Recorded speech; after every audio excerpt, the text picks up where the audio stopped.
Welcome to the Asking Why podcast. I'm your host, Clint Davis, and today I have a special treat for myself. I don't know about the rest of you, but her name is Rosalie, and she has a YouTube reaction channel called Rosalie Reacts. I'm so excited to have you on. I listen to you all the time, and so we were talking about before we got started, I reached out just from some videos that I had seen and, was saying, hey, would you like to come on the podcast? And you said yes, and so here we are. So welcome. Here we are. Thank you so much. I'm excited to be here. Yeah, absolutely. Tell us a little bit about kind of who you are and what you currently do. Well, I'm Rosalie. I'm half Cuban, half German. I was born and raised in Germany. I live in the States now.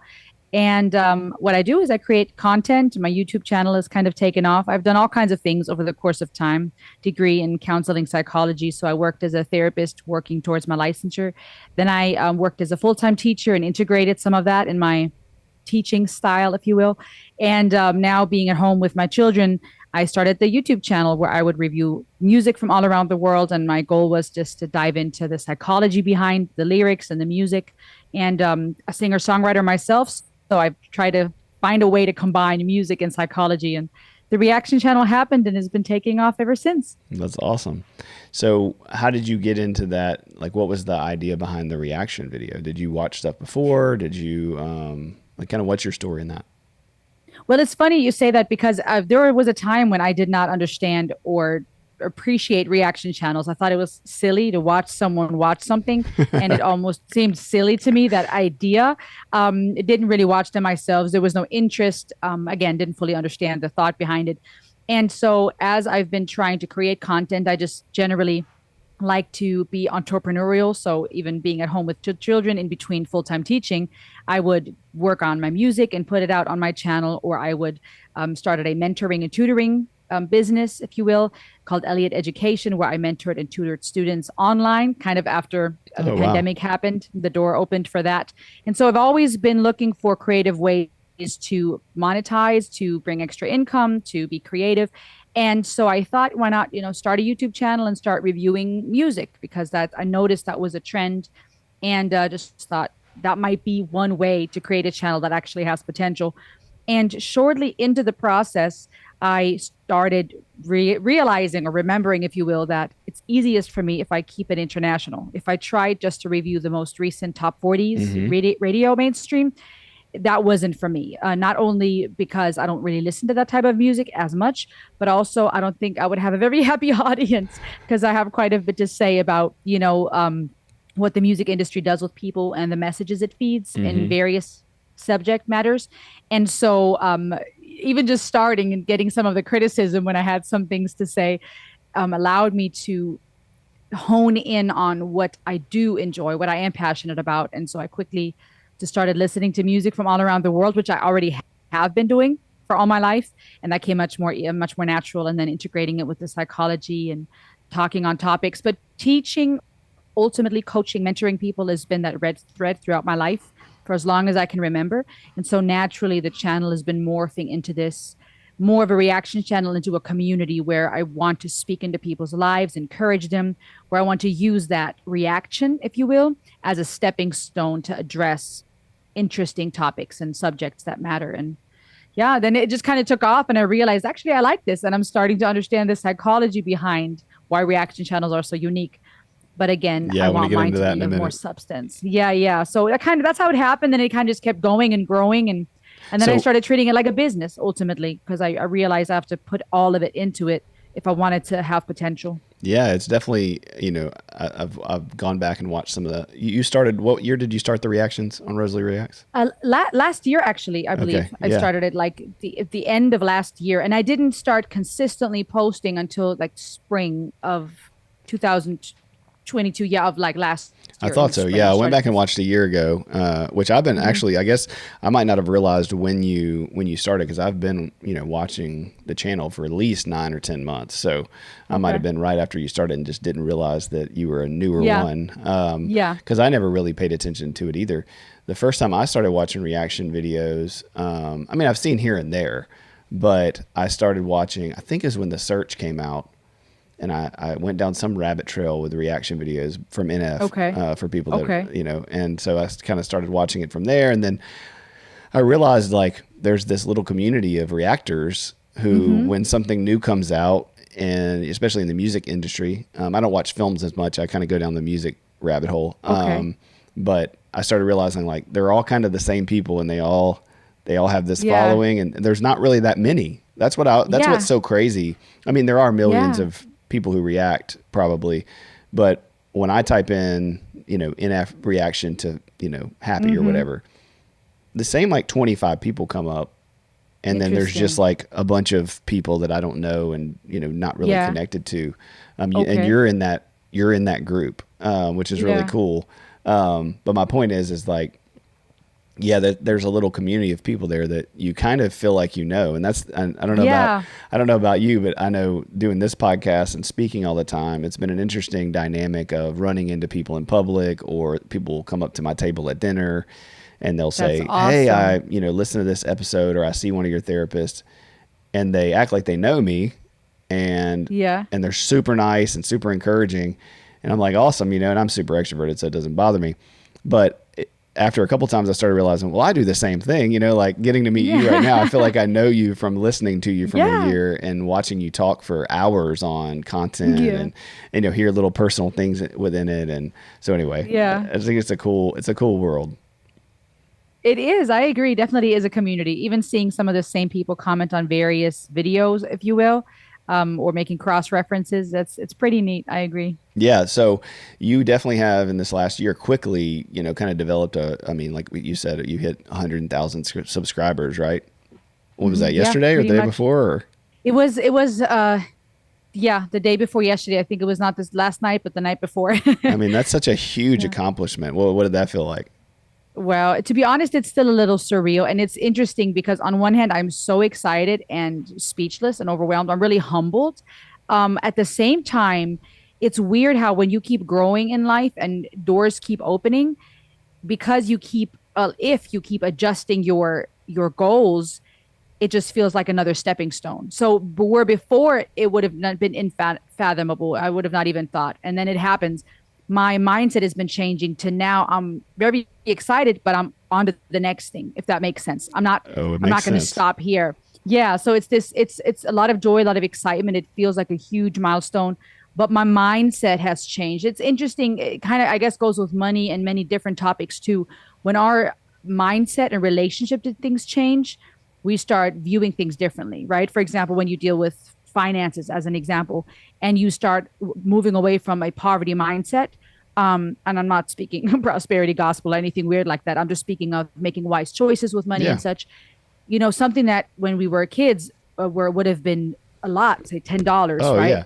Now as an adult, it's like that's nothing, right? And as we make wise choices and wealth grows, or whatever, positive outcome of our change in thinking, it's just a different relationship. Now it's like $1,000. Okay, that's not bad, but that's not that much. You see what I'm saying? Like No, we 100%. grow, we grow with the growth, I guess. So Yeah. I'm excited, but I'm also like, okay, what's next? What else? What other door? Not just when it comes to subscriber numbers, but opportunities. Yeah, What reach. else will open door? Yeah, reach exactly. What can we do? What other impact can I have? So Yeah, that reach is so important. Well, let's yeah. dive in that for a second, because it's a great sidebar conversation. But I think, as what I've seen with a lot of people, I mean, I've worked with clients, pastors, leaders, super famous, rich people, and I have a very grassroots following. I'm nobody special or big or anything. Mm-hmm. But as I've grown, yeah, those numbers change. Where even 5 years ago, I didn't believe in myself really. I didn't really know what I Yep. had or what anybody would Yep. take on from talks or parenting seminars or marriage retreats or whatever. And somebody offered to pay me $150 to come talk at a conference, I'd have been like, "What? You're going to pay me Yeah. $150 to come speak?" Yeah. And now Yep. you have to do that game of like, is it worth the time and the Worth you energy? Because exactly. somebody else is asking you to go speak, and you only have so Hmm. many weekends in the year that you want to not see your family, or so many afternoons, Absolutely. and so I used to, probably before getting here, would have been more critical of people who make money or who charge a lot to go speak somewhere. And now I understand that it's just that dynamic, and Yeah. still do things for free, and I've shown up and done stuff for $100 or free, but Yeah. you have to value yourself and your family and your time enough to go, is it Absolutely. worth driving 4 hours for $200? Absolutely, yes. You And know, being aware of our greatness. And when I say that, I don't mean arrogance, because I can very much relate to what you just said about this idea of being excited because, it's a certain amount for speaking engagement or any type of service, right? Our time, services, and goods. But as our mindset changes, that you really learn to value your time, and not just to value our time in the sense of what we're worth, because a worker is worth his wage, but also in the sense of where will I have most impact? yep, Like you said, right? There's our family, there's the financial aspect, but wanting to have to maximize on the impact, right? And knowing that every yes to one thing is a no to something else, it just changes your mindset, and it I think is a helpful way, if we stay humble, to remember we were designed for greatness. If there's nothing honorable about making ourselves small.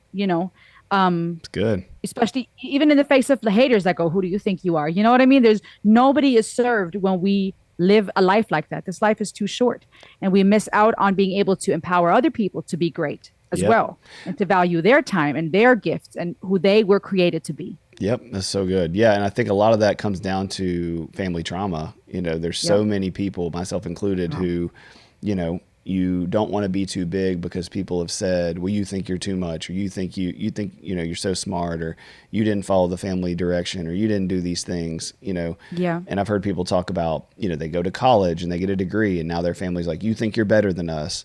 And Right. they're trying to be humble, and they're trying to be lowly, and they're trying to put themselves down instead of living their Hmm. best life. And they're made for something great and amazing, and God's Yep. got them, has made them a certain image to do a certain thing Yep. for his kingdom. And yet they're too afraid of the one or two people who are going to say, who are jealous or envious or insecure. Absolutely. And that's such a tension, because It the is. the rest of society's like, and we can get into this with like music, but it's like the industry. NF's song about the music industry motto is such a great. Your reaction was great because it's like talking about how you know the industry just eats you up. So can you talk about Yep. that a little bit, and how that applies to some of what we're saying? Oh, 100%. I think in music industry is a top-notch example of that, where well, there's a few different dynamics. On one hand, I see this pull in the music industry, and it kind of sweeps into anything social media, right? The new currency is views, right? I mean, money is great, but ultimately it's just paper, right? Hmm. It's only as valuable as we give it value to, right? That's why you have credit cards. That's why we have cryptocurrency. That's why we have jewelry, different objects that humans have given value to. And now we live in a day and age where it's views. The more views you can get. And when it comes to the music industry, obviously there's a whole lot of complex dynamics when it comes to the logistics, who really has the power, who really gets the money. Hmm. But the more views you have, the more money you make, right? The more status you have. And with money comes power, with power comes identity, and with that comes our desire to be somebody. And that ultimately to me boils down to our existential fears, right? We want to leave a legacy, we want to be somebody. And in the music industry, I definitely see that pull of people, even those who try to make it and haven't quite yet, who are trying to make a name for themselves. And you see how these topics, we know the main ones: sex sells, violence, all these different things. They're so integrated into the music industry. And there's such a hypocrisy there, because you'll have people arguing about the silliest things, and we're being polarized and turned against each other. But then very few will actually speak about the perversion and confusion in the music industry. You know what I Hmm. mean? Like Oh, we'll have people going, absolutely. "Oh, they shouldn't say this," and "Oh, you should refer to me as such," and "Oh, this and that." Um, but we're hypocrites as humans, because then in the background we're playing music that And celebrating. glorifies and celebrating those things, right? It's like, wait a minute. And we all have, we all are, prone to that if we're not careful, those blind spots and that hypocrisy. But in the music industry, I think there's definitely just, it's a business. I think the music industry is a prime example of why people long to be somebody. They want to make a name for themselves. They want to taste power, and that the more crazy or scandalous, or the more out there, the more views, and therefore more money. And when it comes to NF, and the reason why songs of his and even the song motto is so powerful, is because he counters that, but he's countering it successfully. Hmm. If you have ants are powerful animals, as we know, insects, and very strong. But if you had an insect screaming, trying to compete with a lion, well, the lion would not hear it. Most likely, the lion could not Right. hear the ant, even though the ant is powerful and strong in its own right. And so, if you had a musician or someone who has not made a name for themselves waving the finger at the music industry, okay, cool message, but not many are going to hear it. Yep. It's awesome that someone like NF, who has gained such a following, who has power, who is now a lion in his own right, who is roaring. And it was fun though, because he still does it in a very playful way. Yeah. And we do find that in rap, right? Sometimes where they flex and they like, it's like that in Yep. battle rap or in freestyle. There's a level of playfulness and a level of, oh, snap, I can't believe it just said that. Yeah. And he uses that skill and those elements we find in that music genre to still, drop those mics and be like, listen, I'm not going to abide by that. And I think that is exciting for the ants around the world. Not that the viewers are ants, but, many of us are not lions necessarily in our day to day. It's empowering for the ants to go, oh, snap, I can be a lion too. Wait a minute. What I have to say matters. I don't have to buy into the TikTok trends and the YouTube trends and into the music industry to be a value, to be beautiful, to be strong and powerful. I don't have to buy into that for my existence to matter. Yep. So, long story short, I think there's it's just a powerful way to see. I'm using animal references, but to see in that animal kingdom, Yeah. other lions standing up and saying, hold up, Yeah, for people listening, NF is a Christian rapper. He's not a Christian rapper, but he's a guy who's a Christian who raps. And I've been following him for a long time because he raps a lot about mental health. His first album, Mansion, is, about his mind and these rooms that he lives in and he goes into, and there's abuse there and there's trauma. And so it's been, for me, such a beautiful story. We don't have the same story, but we have similar things that have happened. And it's been a beautiful journey to watch him from that first album. I've listened to it for a while. But there's been that tension for me as a therapist and as a Christian and as a person in my own healing journey of like, come on, man, like you got to break through. You're going through it, but you got to break through. And loving the albums. I mean, I've listened to them in seasons where I was feeling the same way, and they're very helpful, very dark, very difficult. But to see people's responses to it has been what's been incredible, right? I mean, he has such a fan base that processes and feels what he feels and knows it, and it's so normal. The things he says, if you're a therapist, you're like, you're in therapy, right? As you're listening to the words, you're like, you're not just talking about this out of your back pocket. Like, you're with a clinician talking through these things, and then you're bringing it to the page. I would love to have a conversation with him about that and just about his therapist and his process. And imagine. that would be awesome. Anyway, I pray that happens. But I don't know. I feel like you felt the same way, but the Hope album has been so incredibly encouraging to me. I'm actually going to see him Monday night in Arkansas. Oh, I'm super man, that's pumped awesome. about it. I'm happy for you. Thanks. But just as a believer, seeing when that Hope album came out and like the first pick dropped and he was in white and the title's Hope, and you're like, wait, what?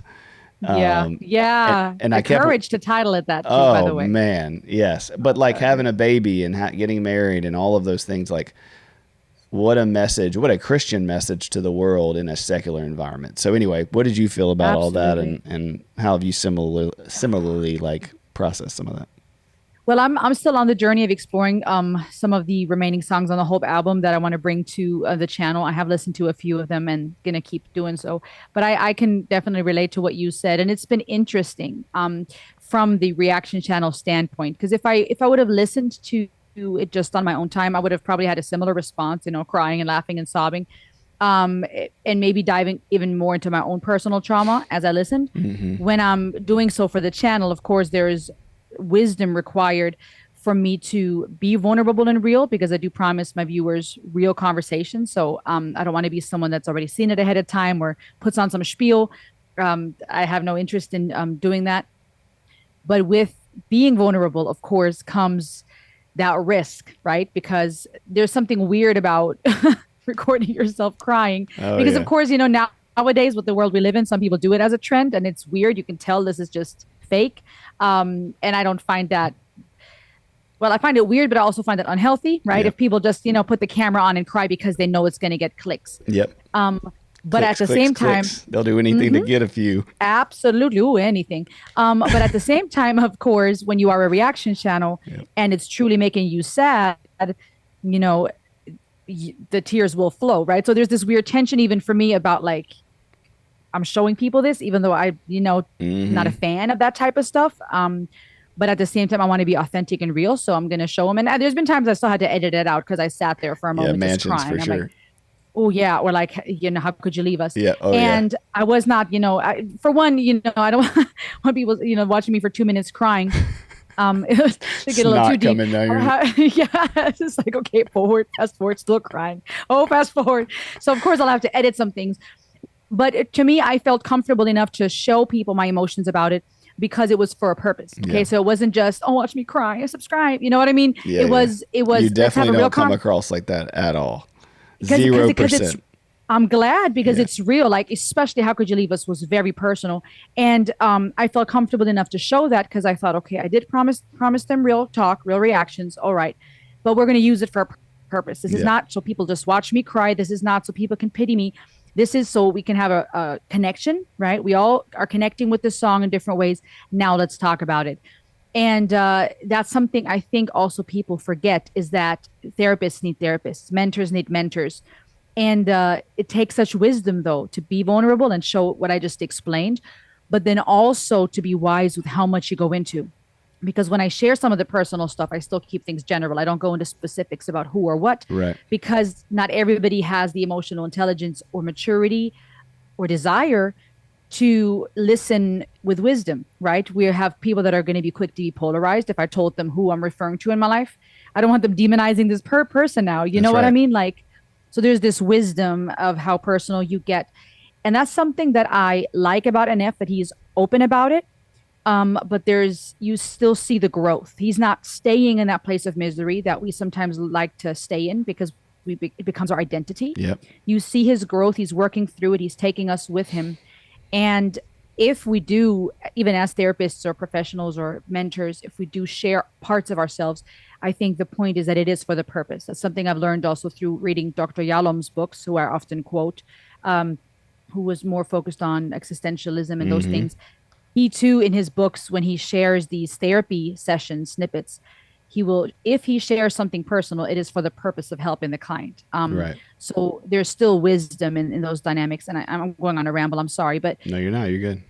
I think it's powerful, his music. And that is one of the things that has touched me, is where I was allowed to still be vulnerable and still work through some of my stuff, but I was still able to encourage other people. Um, but yeah, it's personal. It's rough. I won't lie. Like, listening to some of his stuff on video has been some of the toughest stuff because it has been the most personal. Oh yeah, it surprises you Taking too. from the Happy trauma. was. Ooh, that was such a good I'm video. telling you, Yeah. I did not, I was not ready because I thought, okay, happy, right? This is Yeah. part of Yeah. hope. This is going to be good. That's why I titled my video the way that I did. I'm like, how can a song titled Happy make you sob like a child? Like, what the heck? I'm coming in here going, oh, another NF, but it's called Happy and it's on hope. And so we're good. And I'm sitting there, 30 seconds in crying again. Yeah. Well, I think, but it's so beautiful. Your reaction to it, people's reactions to it, the song itself, and I actually wrote it in the chapter in my book when we're talking about epigenetics and trauma and generational Mhm. trauma. I said, check out this video if you want to see kind of a good depiction of how these things cycle through. And for those of you who haven't seen it, go watch it. But essentially, Yes. it's a polarized parallel video from NF of a little girl coming into the room and then an older person coming in the room, and you go back and forth, and you realize by the end it's this mom and daughter, and she's playing out fights and alcoholism and smoking and all these things that she witnessed as a child, or she's now doing as an older person. You think it's the mom, but it ends up being her, and then she sees herself in the Yeah. mirror, and at the very end there's a turn where she kind of the little girl blows out the candles, and she's kind of wishing what she would have had, and she wants to be happy, and you see the adult person going and driving, and she opens the door at the end, and it's the mom standing there. And it was so fun watching people's reactions for the first time because everybody was trying to figure out like what is happening. Like, so you got to watch it a Yeah. bunch of times to get the Yeah. themes. But to me it is happy because life is a mess. And for people listening who have, damaged relationships with their parents or feel like they can never restore things, maybe you don't want to, and maybe they're too dangerous to do that. But there also is always the possibility of reconciliation and stopping cycles Yeah. and waking up to the moment of Mm, like, I don't want to be what I yes. watch. Like, I don't have to go through these same processes and do these same things. Yeah. So Absolutely. Even for the next generation, because I like that you said that sometimes we can't because it's too dangerous. I find that I think that's awesome, and there's a lot of wisdom in that because especially when it comes to healing, especially in faith-based circles, right? We know of the word forgiveness. There's the word forgiveness that's yeah, thrown around a lot, and forgiveness is so powerful, right? Because it sets us free, it sets the other free. But one thing that I've experienced in my own life directly, because in addition to physical abuse, there was also spiritual and emotional abuse involved. mm, What I experienced is that there was a lot of, references to unconditional love and forgiveness and honor your yeah, father and mother. oh yeah. And things were taken out of context While and they're used as a abusing you, weapon. right? Yeah, Yep, yep. And so there was this dynamic where even in adult years, it takes such wisdom and such energy and work, kind of like what you said with the video clip of Happy and that cycle, is to, yes, be willing to reconcile. But if they are not willing to change or there is something unhealthy or dangerous involved, still being aware, still understanding that we are worthy of healing so we can be better for ourselves and for the next generation. Like yeah, say that little girl running to her mom is the daughter's daughter. You know what I mean? And it's this opportunity. It takes so much work, but it's this opportunity to say I will be better for my children. So even if I can never have that relationship with my mom, because it doesn't always play out like that for everybody, the running to the door and the arms wide open that we long for, we can heal because we are worthy of it for ourselves. yeah. And Well, it's hard. It's the inverse would have been the video, the adult daughter running Yeah. back to her child. Like that would have Mm, been a cool spin that would have on, been a cool spin. working on your inner child, right? Yes. Because sometimes all we can do Ooh, I like that. is go into our inner selves and forgive Clint, forgive Rosalie. And I think when we can't reconcile with our parent, we can't repair that adult relationship. The best we can do for ourselves is go back in and go, hey, I love you, I forgive you, I see you, I hear you finally, and that frees up, rewrites those neural pathways, as Paul would say, like be transformed by the renewing of Yep. your mind. It gets you back to the truth Yep. that, hey, you were an innocent kid. You Yep. witnessed these things you shouldn't have seen. And of course you played them out. That's what happens. Yeah. And the Yep. reason that you keep playing them out is because you haven't addressed that little kid inside of you and forgiven them for what you're currently doing, Yeah. and That's powerful. I think, if people can see that if they can't reconcile with their parents, that doesn't mean they're not forgiving them. Right, right. Yeah, exactly. And that's what I mean. This idea of forgiveness or the unconditional love, right? Where the verses like to be used or the sayings. Yeah. It's like forgiveness does not mean tolerance of everything. Unconditional love doesn't mean unconditional tolerance. Sometimes those boundaries and saying I have to do the work, like you just said, to parent my own inner child, to break this cycle. That too is love. That too is forgiveness, Yeah. I think, or at least part of the journey, to use, that Yeah, reference it's when it good. comes to NF and that process. But no, it's what you said is powerful, and I think that it takes a lot of work. That's the hard part, and I think that's why it's powerful to see, even in to go back to the music industry and F as that example.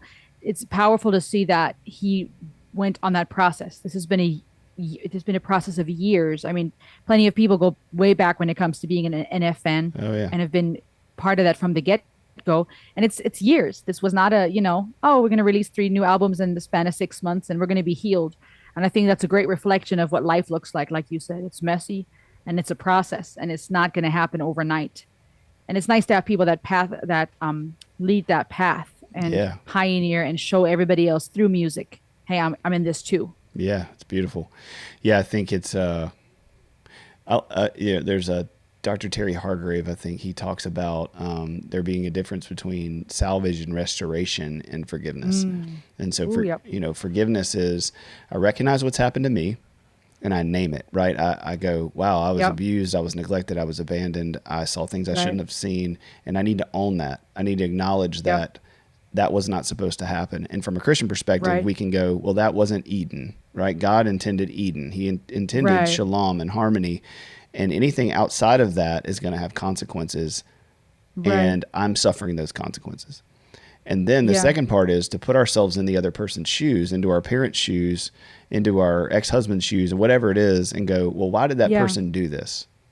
Oh yeah, yeah, You know, like absolutely. what was going on in their life that made them think this was what was healthy or whatever. Right. And then Mm-hmm. once we can settle into, okay, it really doesn't have anything about my worth and value to do with Yeah. it. It doesn't have to do with I deserved or didn't deserve. It has to do with they are a broken, hurt person and they hurt Right. me because they're hurting.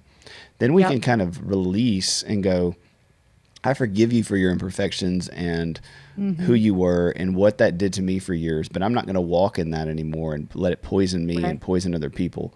That's, in Yep. my opinion, kind of the scriptural responsibility of a Christian to do. That's the forgiveness that we have Okay. to have.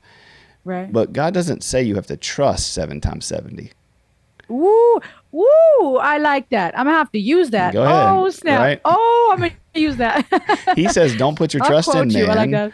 put your trust in the Mm. Lord your God. And so Mm. that doesn't mean you don't trust people. What it means is you're not commanded to, Mm-hmm. if Yeah. someone is in your family, go, well, now I'm going to let you back in. I'm going to trust you with my Yep. kids. I'm going to trust you with Yep. my emotional Yep. health. I'm going to trust you with my physical health. Hey, husband, Mm-hmm. I'm going to trust you that you're not going to look at something you shouldn't, or you're going to Mm-hmm. talk to somebody you shouldn't, or wife.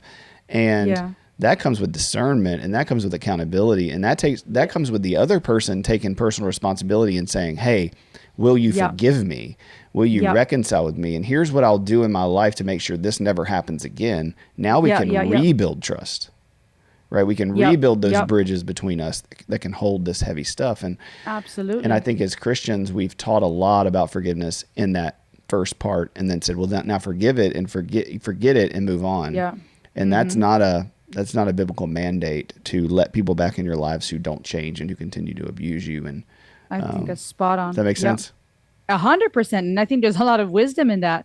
And I think people need to hear that within, faith, people that are Christians or that are of religious, but even those that are not, when Absolutely. it comes to those boundaries, it's so hard, especially if you've been under that person's influence. I think that's part of the struggle is if it's a parent and a child or marriage or such, there are these power dynamics where I feel in theory we know, okay, forgiveness doesn't mean enabling or lack of boundaries, but it takes active work to keep Yeah. reestablishing that, to keep drawing the line in the sand and to keep doing the work, and I think that's the hard part. That's why I think people need to hear this, Yeah. And because it takes active choices every day. absolutely. And the hardest part too is when the underlying thing about forgiveness is you want that relationship to be as healthy as it possibly can be too. Yeah. So I think Yeah. that's what's so hard for parent-child dynamics, marriages too, Mm-hmm. but especially for, adult children Yeah. of parents that there's Yeah. conflict. It's like you're sitting there going, I've been wanting to connect with you and to be seen by you and to be heard by you and to be loved by you unconditionally since I was born.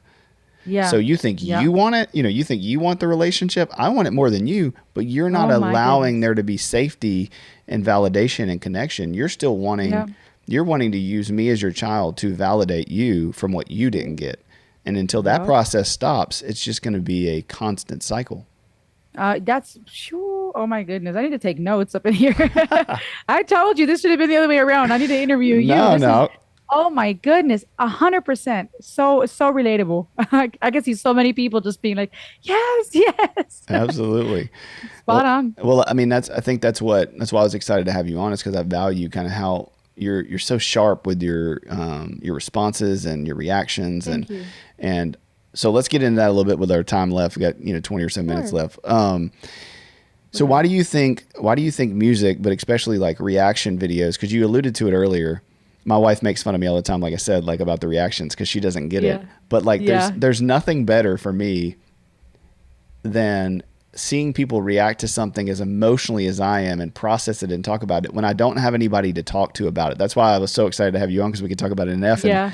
really, I don't have very many people in my life who think about it and take the time to process it and think about the Mm-hmm. psychology of it. And so Mm-hmm.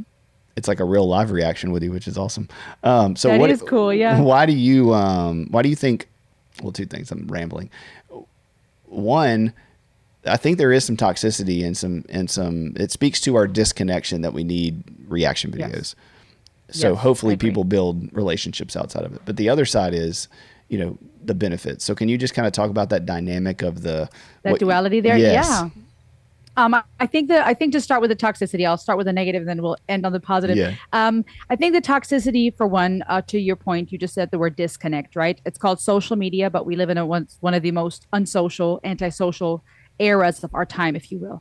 Not only because we're all physically apart when we're behind the screen, but also because we are able to present things in a way that is not realistic, Mm. right? We can put the filters on, we can stage things for the videos and the photos, we can edit things out. It's not real. Authentic. And Yeah. so there's that toxicity of, yeah, that barrier, the literal filter and the invisible filter, or screen, if you will, that separates people, right? It creates a disconnect. It creates a disconnect not only between real human beings, but I think it creates a disconnect and a cognitive dissonance in our mind. And we find that with many things, right? We find that with pornography. We find that with movies. We find that with music, with videos, where we will perceive things through our lens.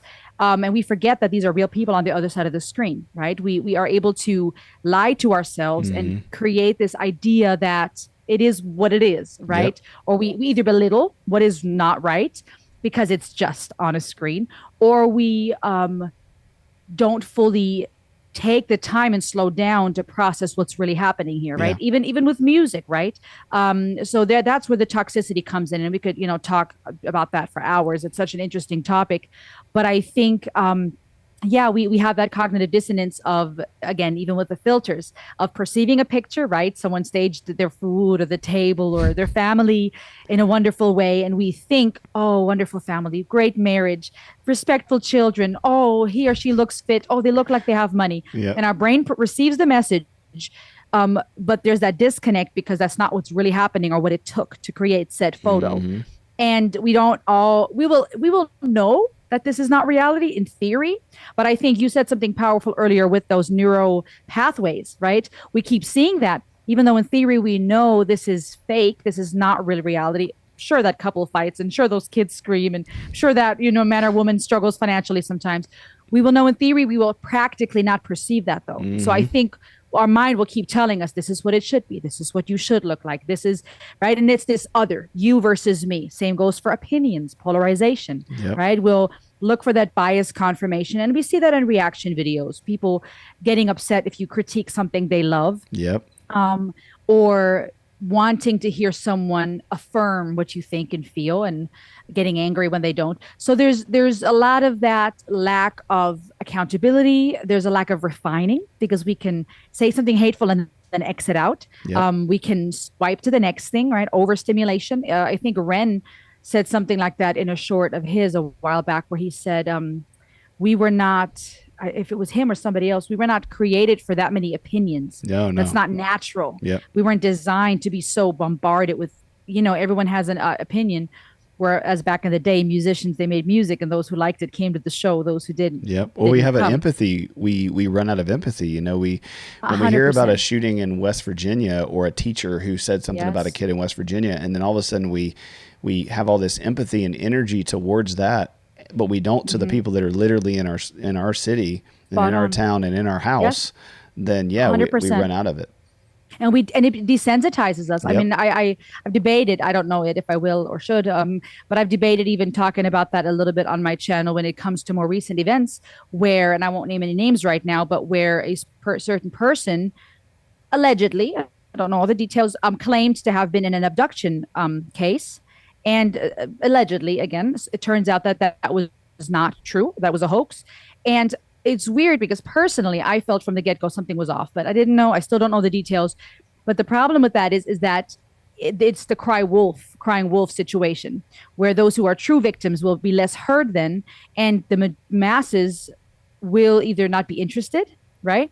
They'll just swipe to the next thing because I've been there, done this, heard this, not don't care, or we become desensitized and we lose that trust Yep. because it's so easy to claim things online behind a screen that now people lose trust, and to your point, they lose empathy, they lose a desire to care, and then those who truly need the help are not being helped. Hmm. But anyways, that's the toxicity part, right? That cognitive dissonance, that disconnect, the lack of empathy, people becoming desensitized, or you know thinking they have to be a certain way because that's what's presented by everyone else.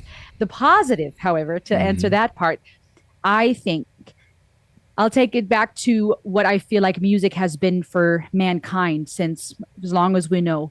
It's been a way for people to connect beyond words. I mean, I imagine, I don't know if I should say cavemen sitting around fire once they discovered it, but I imagine people as old as time in history coming together over music, right? Yeah. I mean, I imagine them even before actual instruments like the e-guitar and the drums coming together and just playing with rocks and it makes a noise, sitting in silence and hearing the trees and the wind rustle through the trees and the Hmm. animals, enjoying creation and experiencing the sound, the auditive experience that is part of our sensory system. And then as music developed, the different genres and the different instruments, people would come together either to play together. I keep going to this idea of like around a fire. I don't know why, but Yeah, yeah. um, Well, or that's then actually a huge. Jenny Allen just read a book, and one of the things she recommends in community is to have a burning fire and sit around it, and just that that's human powerful. beings have been doing that since the dawn of Yeah, time, and so that right. communal activity is something that brings us back to our genetics and to all the way back in history as this connection Yes. unconsciously. So anyway, it's a great reference. Yeah, but it's because we see that right in the movies and that cliche, someone with Yeah, the guitar, and then they all start it's singing. But amazing. there's a lot of powerful symbolism even there, right? The Yes. fire, the warmth. You cook something, you're together. You're back to the basics of what we ultimately need, which is, Hmm. food, water, shelter, and community. And so I see that connection with music strongly, right? People coming together, playing, be it in a circle to worship in a religious circle, be it just for entertainment. And then music evolved and developed into different genres. Now people came together to see someone, right? A band or an artist. You had traveling musicians going around on their wagons, entertaining people, entertaining royalty. It's always been this way of art, presenting art, communicating things, just like poetry and such, just like paintings. It's developed, it's evolved, but it's always connected people. And I think reaction channels are so powerful because we no longer have that. Or just to take it a little more recent, speaking of history, right? Driving in a car together, right? I mean, imagine, in our youthful years, driving in a car together, putting on the radio and saying, oh my gosh, I love this song. You've Oh got to yeah. listen to this. Right? How many of us still do that? How many of us are riding along? I mean, unless, maybe now that we're older, we have kids and with our spouse. Yeah. Most But people have their there's headphones something in. but yeah, many people have their headphones in. Many kids may be on their phones, or we don't listen to anything at all because we're so overstimulated. We now need silence from swiping all day. But it makes me think of this time of I just have this memory of this feeling of being so excited to share something with someone, be it one of my own songs, or be it, like I said, in the car, or you're sitting there with your headphones and you turn to your sibling and say, "Oh, listen to this. You've got to Hmm. check this out." There's something so sweet about sharing that art, about sharing something you love. And music, everybody loves music, Yeah. almost everybody. I mean, when it comes to art, it might be like, "Ah, I'm not into that painting." When it comes to food, I don't like that. But music, I think everyone can find some type of commonality. It Rosalie, that's brings a people great together. connection. Like, Yeah. well, you saying it goes all the way back, the reaction videos, especially around music, I Yeah. think it does go back to longing for what we used to have and not Yeah. having space for it anymore. Yeah. That our Yeah. culture's changed so much that we've adapted into this thing. Now people can see it as silly and ridiculous and like, why do you need to watch other people watch things? Right. Yeah. And it's like, well, you watch grown men hit a golf ball. Touche. You Or yeah, sports. Yeah. whatever it is, like you watch other Yeah. people play the sports. Why is it any different Right. than watching someone else react to a video or do a thing? Absolutely. The other thing it Because we're makes all watching something or absolutely, someone and in we're looking life for every day. connection, right? We're looking for that Mm-hmm. human Mm-hmm. commonality and narrative.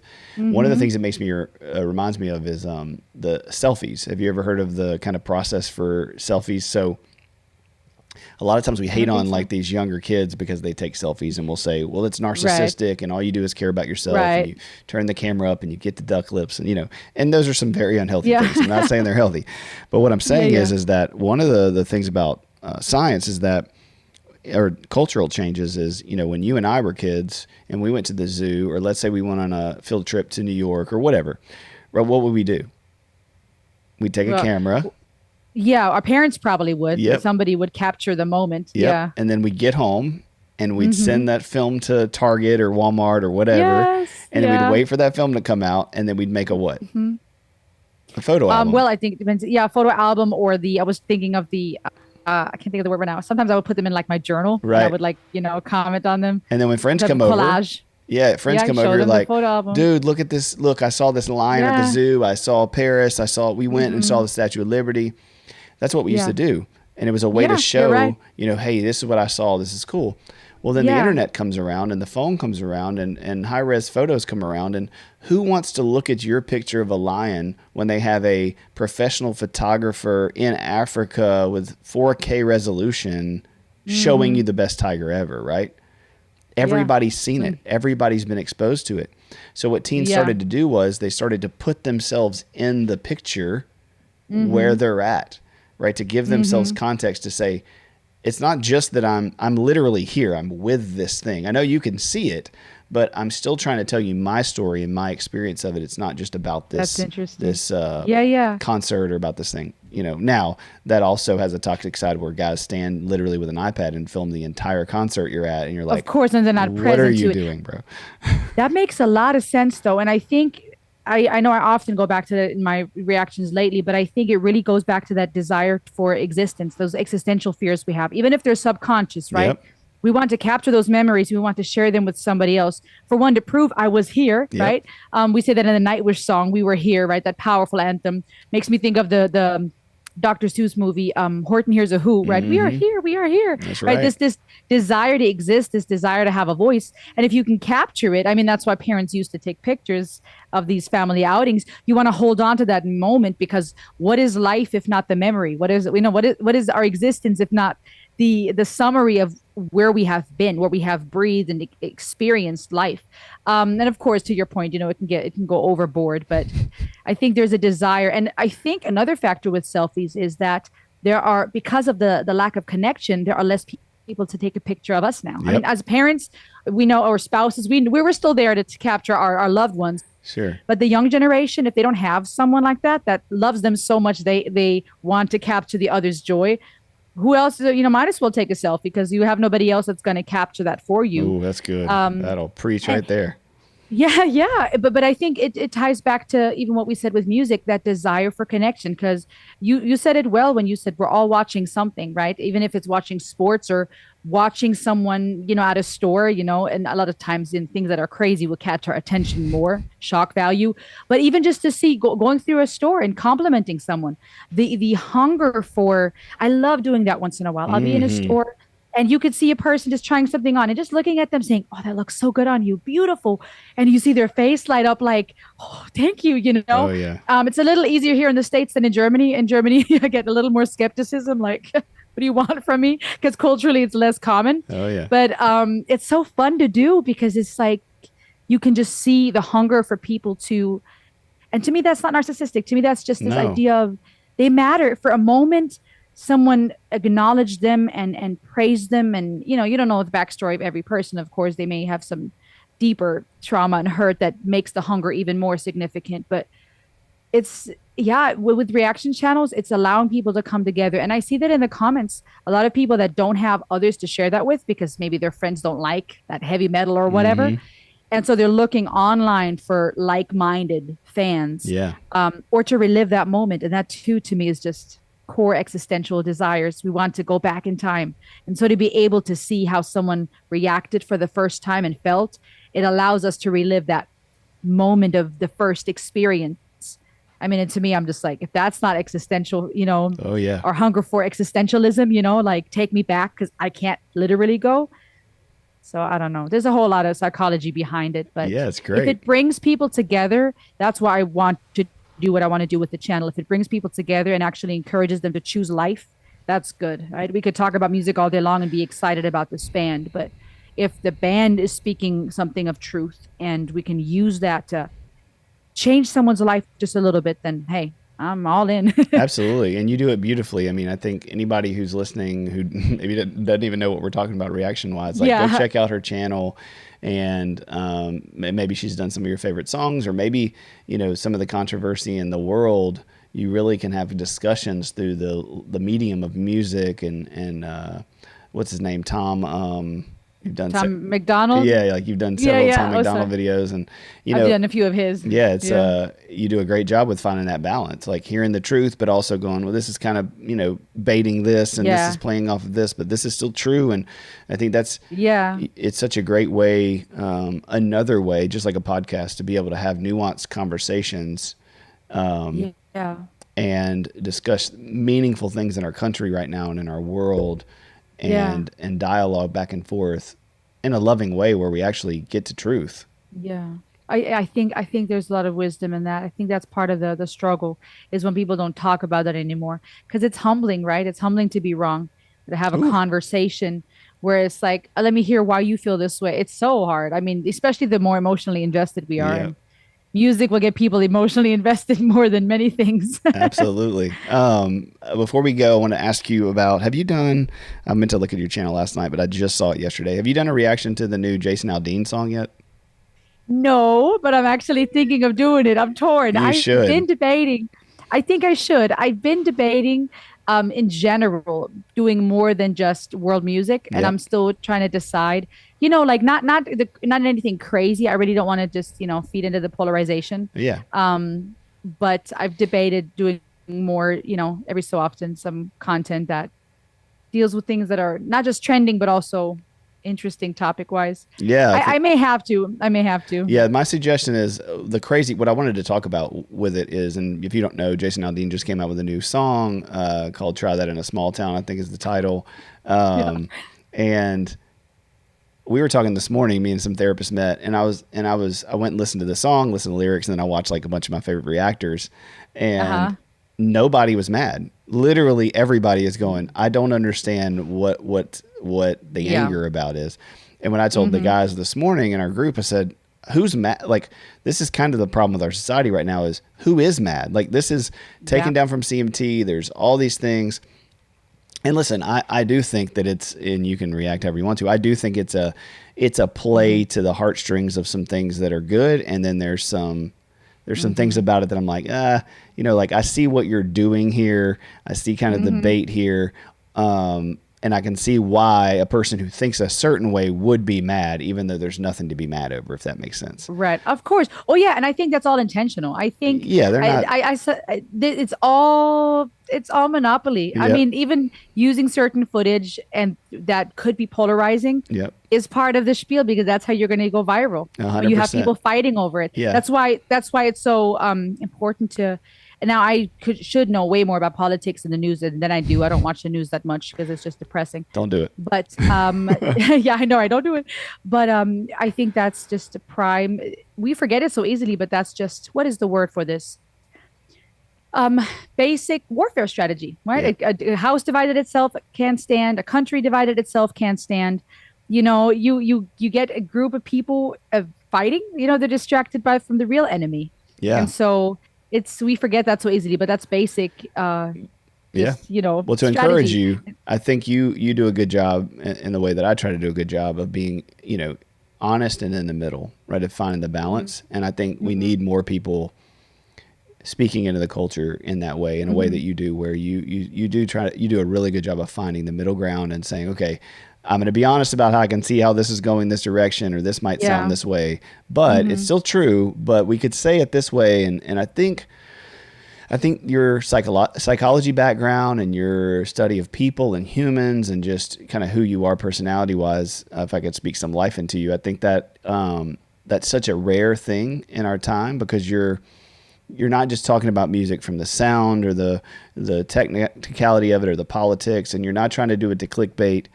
You're just a real genuine person, and you come across that way in the reactions, and you just have so much love and life to you, but you also call it like you see it and speak truth. Hmm. And that's so rare for me to find somebody that I think like, oh man, that they didn't try to politicize it up or try to get clicks by saying this, or Hmm. just say they like it or they don't like it because people will, more Yeah. people will like or follow it. So anyway, I Hmm. just encourage you to keep doing what you're doing. I hope Thank you so you much. have 200,000 subscribers, in the next year and month, Amen. and that your family is just so blessed by what you're doing and the light you're bringing into the world. Because to me, that is ministry. That is making people see God and see Jesus in a way that they experience him instead of it just being this idea. They actually feel Yeah. loved and they feel valued and they feel seen. And in my opinion, that's what changes people's minds, not lecturing them Yeah. into something or, I agree. bullying them into something or whatever.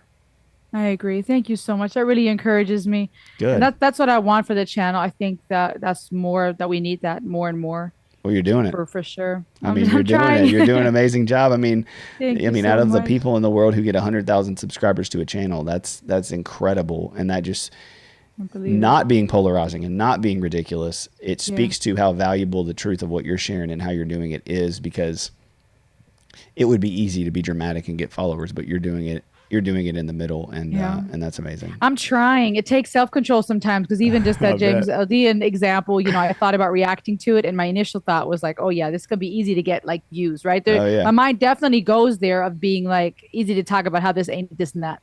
And then I saw a social media post share whatever of a friend, African-American friend, and it had me thinking. And though I didn't agree with it per se, it had me thinking. And I think thinking even about the other side, if you will, for lack of a better word, there's more than two, to be honest.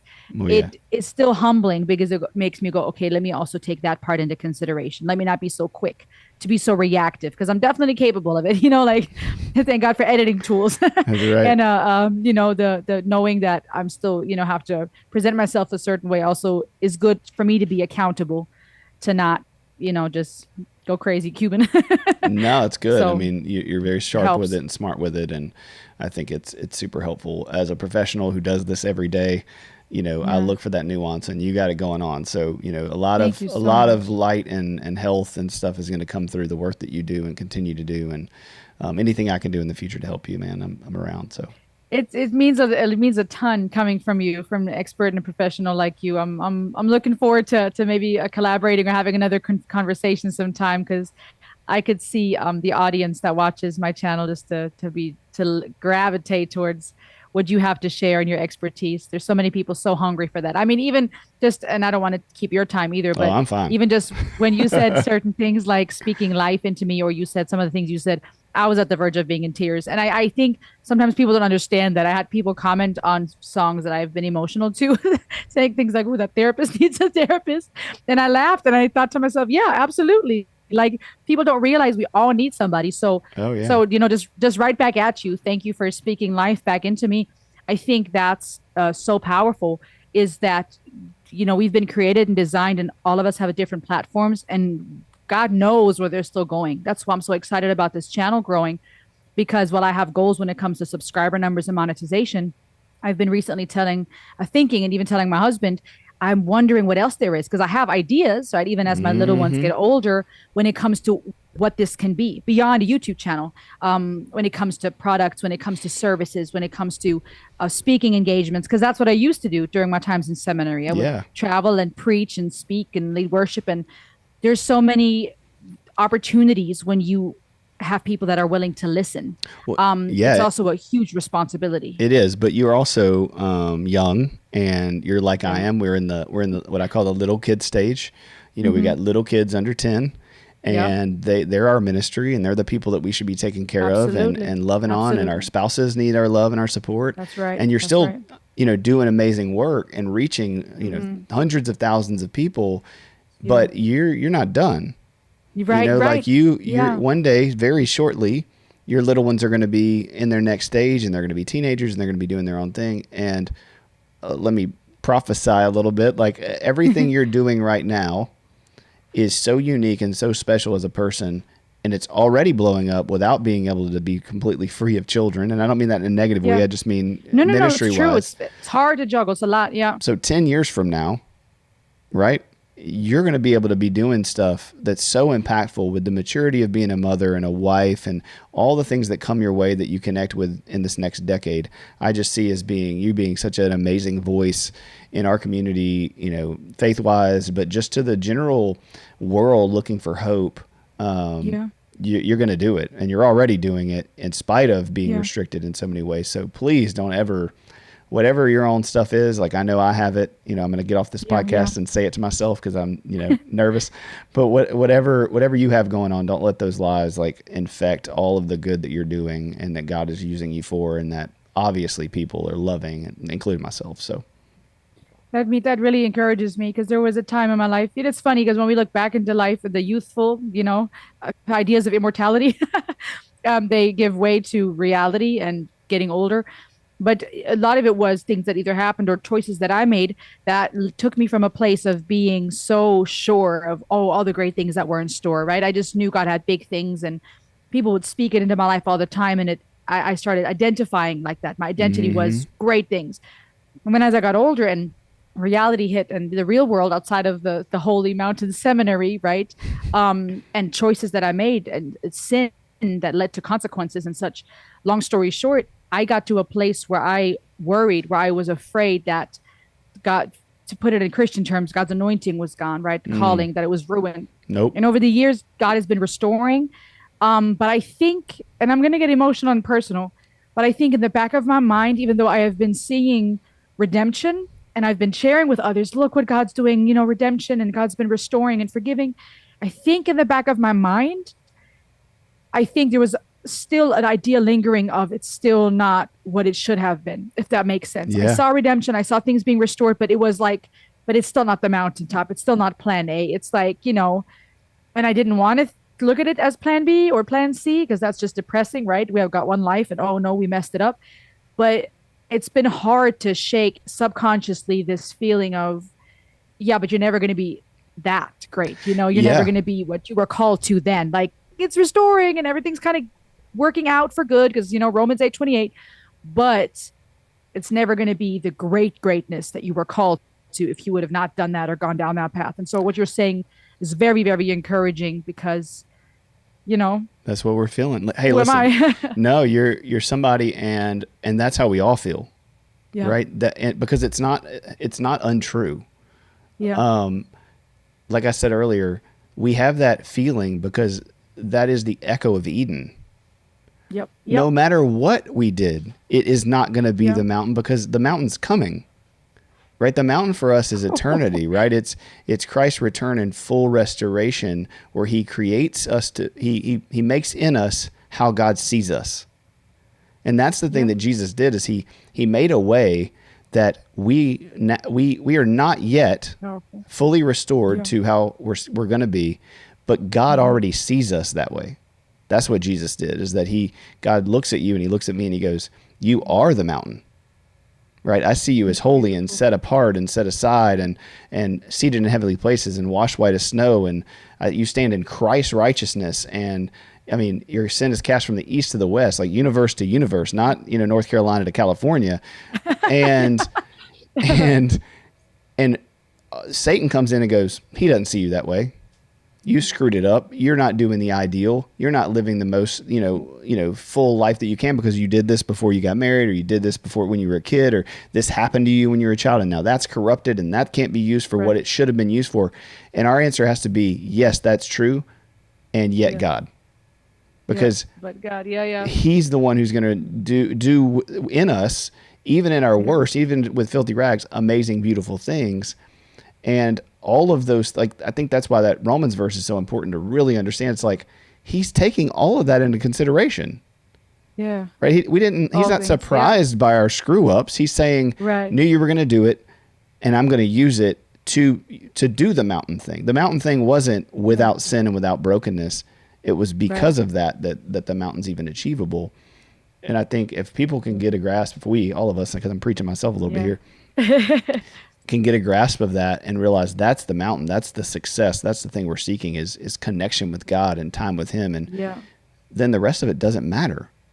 Yeah. And then He uses us for things that we could never even imagine. Imagine. Yeah. And so I just Good. encourage you in that man, you have not screwed anything up. That all of those little things, all of those traumas, all of those mistakes, they're shaping you into what you're going to be used for other people, and that's already happening.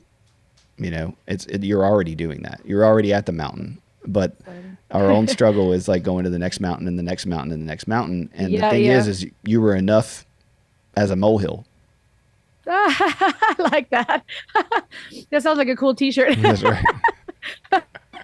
You should make that into some merch and So I should, right? put it on your reaction channel. That's right. Hey, I may hit you up and get some ideas. Do it, man. Do it. If you feel like the passion for it, yeah, I encourage you to do it. You can start with selling some extra merch. That's I mean, right. enough as a memorial. I love that. I've never said that before. It just came. So there we go.